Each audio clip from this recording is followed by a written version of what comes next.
আমার কাজ হয়ে গেছে। এখন ভাতগুলো খাওয়াতে পারলেই পুরো প্ল্যান সাকসেস আমার।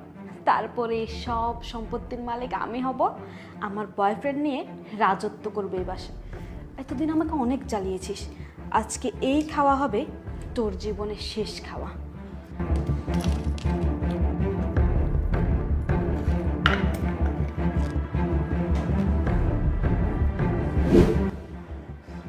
হাই হাই, আমি এটা কি দেখলাম?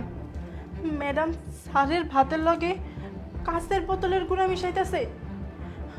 না না, এই ভাত কিছুতেই স্যাররে খাইতে দেওয়া যাইব না। আমি এখন কি করি, কেমনি এই কথা আমি স্যাররে কমু? কি যে করি, কোনো কিছু একটা তো ভাবনই লাগবো। বুদ্ধি, আমি এভাবে বলবো। যাই। এই কই তুমি? তোমার খাবার রেডি, খেতে আসো। এই তো আসতেছি। কই খাবার রেডি?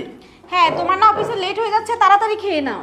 তুমি এক কাজ করো, তুমি যাও আমার ফাইল আর ব্যাগটা রেডি করো, আমি খেয়ে নিচ্ছি। যাও যাও জলদি করো। স্যার, আপনি এই ভাত খাইয়েন না। মানে কি বলছো? আমি এই ভাত খাবো না কেন? আমি অফিসে যেতে হবে তো। স্যার, আপনি এই ভাত খাইয়েন না।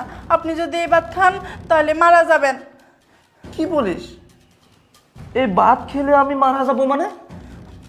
স্যার, আমি ঠিকই কইতাছি। আমি নিজের চোখে দেখছি ম্যাডাম এই ভাতের লগে কাঁচের গুঁড়া মিশাইতাছে। ঠিকই তো কইতেছস। আমার ভাতের ভিতরে কাঁচের, আর আমি তো এগুলো কিছুই বুঝতেছি না। কে মিশাইছে এগুলা? এগুলা ম্যাডাম মিশাইছে, আমি নিজের চোখে দেখছি স্যার।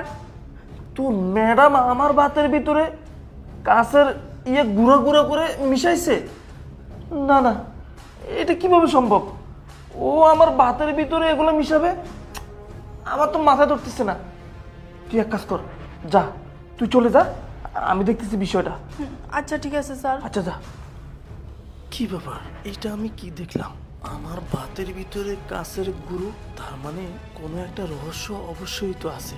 যে করে হোক সেটা আমাকে জানতে হবে। এক কাজ করি, একটা প্ল্যান করে বাসা থেকে আমাকে বের হতে হবে, তারপর বাকি ঘটনা আমি জানতে পারবো। এই যে নাও।